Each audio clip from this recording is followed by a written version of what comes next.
በጣም ቅርብ ጊዜ ነው እንደዚህ አይነት ቪዲዮዎችን ሲሰራልን የነበረው አበረታቱኝ እያለ ክብደት መቀነስ ግን በሰርጀሪ አማካኝነት ማለት ነውና ያን ሆስፒታል እያስተዋወቀ ነበረ።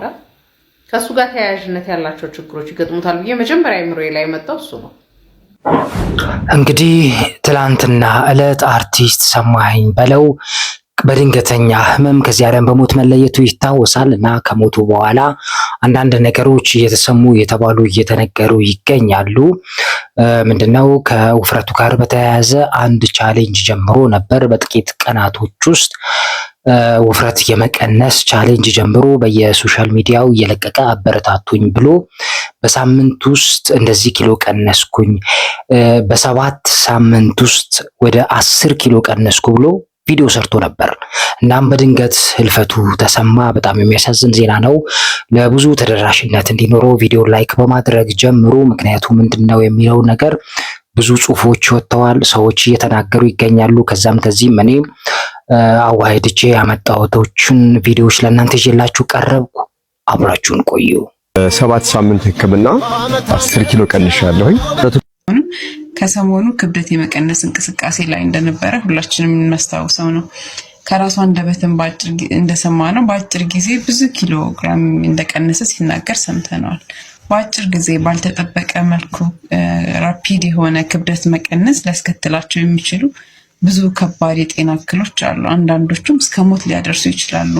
መረጃውን ሼር በማድረግ ያለ ባለሙያ ምክር በአጭር ጊዜ ክብደት ለመቀነስ በሚደረግ ሙከራ የሚመጣ የማይድን በሽታና ሞትን መከላከል ላለው እውነት ነው። እህታችን የጤና ባለሙያ ናት። እንግዲህ እንደምትሰሙት እንደምታዩት በአጭር ጊዜ ክብደት የመቀነስ ብዙ ጣጣዎች አሉት። ከየአቅጣጫው የሚመጡ ተጓዳኝ የሆኑ በሽታዎችም እንዲሁም ደግሞ ድንገታዊ የሆኑ ያልተጠበቁ ነገሮች ስለሚመጡ በጣም ከባድ ነው እየተባለ ይገኛል። ለሰማኸኝ በለው ቻሌንጅ የሰጠው አንድ የቱርኪ ሕክምና ተቋም አለ። ያ ነውና ቻሌንጁን የሰጠው ያ ተቋም እንዴት ነው ምን አስቦስ ነው የሚለውን ነገር አንድ ትልቅ ድረገጽ ላይ የተጻፈ ጽሁፍ ስለሱ አየውና አይቶ ማለፍ ከበደኝና እስቲ እሱን በደንብ ጽሁፉን ለእናንተ አንብቤ ስሙትና ሐሳባችሁን አስቀምጡልን። ምን ታዘባችሁ የሚለውን ነገር ስለሰማኸኝ በለውና ስለዛ ድርጅት የተሰማውን ምርጥ ጽሁፍ አለ። ወደሱ እንሄዳለን። ይመርመር ይጣራልን።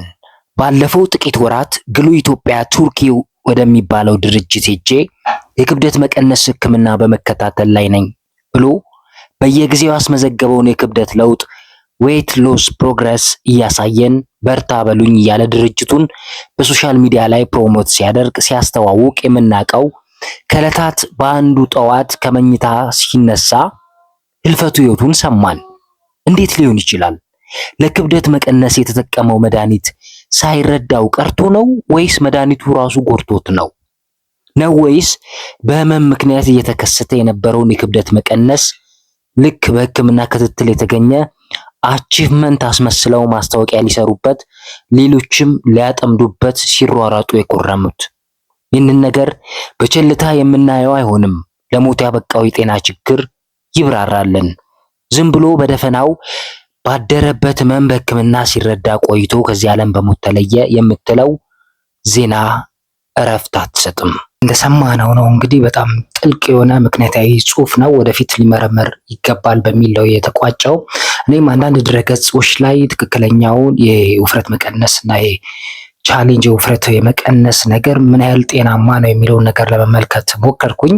ትክክለኛው የሰው ልጅ ውፍረት የሚቀንሰው ለመቀነስም ጥረት ማድረግ ያለበት በሳምንት ከ0.5 እስከ 1 ኪሎ ነው። በዛ ከተባለ በሳምንት ውስጥ 0.5 ወይ 1 ኪሎ ነው መቀነስ ያለበት የሚል ጽሁፍ አነበብኩኝና ሰማኸኝ በለው ደግሞ እንደተናገረው እንደሰማችሁት በ10 ቀን ውስጥ በሰባት ሳምንት ውስጥ 10 ኪሎ ነው የቀነሰው። ይህ ደግሞ በሳምንት ስናካፍለው 1.4 ኪሎ ግራም ቀንሷል ማለት ነው። እና ሰማኸኝ በለው በየሳምንቱ 1.4 ኪሎ ግራም እየቀነሰ ነበር። ይህ ደግሞ ከሳይንሱም በጣም ትንሽ የገፋ የሚጻረር ነው የሚሆነው። ምክንያቱም ጤናማ ውፍረት የመቀነስ አይደለም። ምክንያቱም እንደዚህ በሚቀነስበት ጊዜ አንደኛ የጡንቻ መሳሳት ያመጣል።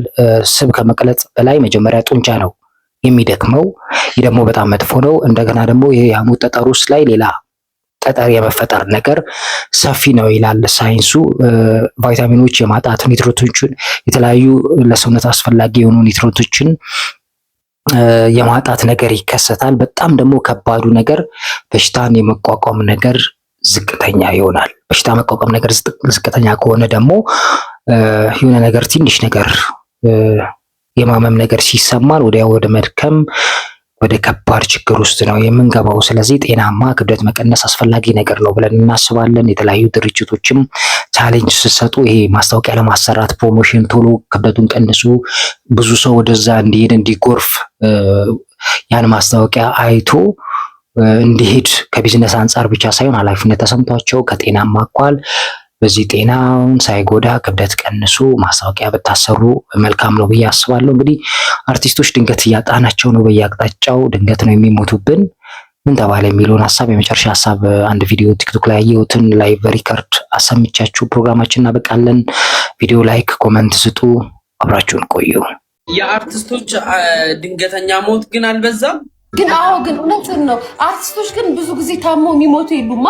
አዎ ማዲንጎን ይሄንን እዩ፣ ታምራትን ሁሉም ላይክ የ3 ቀን ወይ የ24 ሰዓት ነገር ነው። ከዛን ሞቱ ይባላል። ይሄ ጠንቶበት አሟቸው ሰው ደርሶላቸው አሳክሞ ምናምን የሚሞቱ ጥቂቶች ናቸው። ዳዊት ጽጌ ሳይሆን ዳዊት ሌላው ነው ትግረኛ። እሱማ እሱም ታምራት ደስታ፣ ማዲንጎ በቃ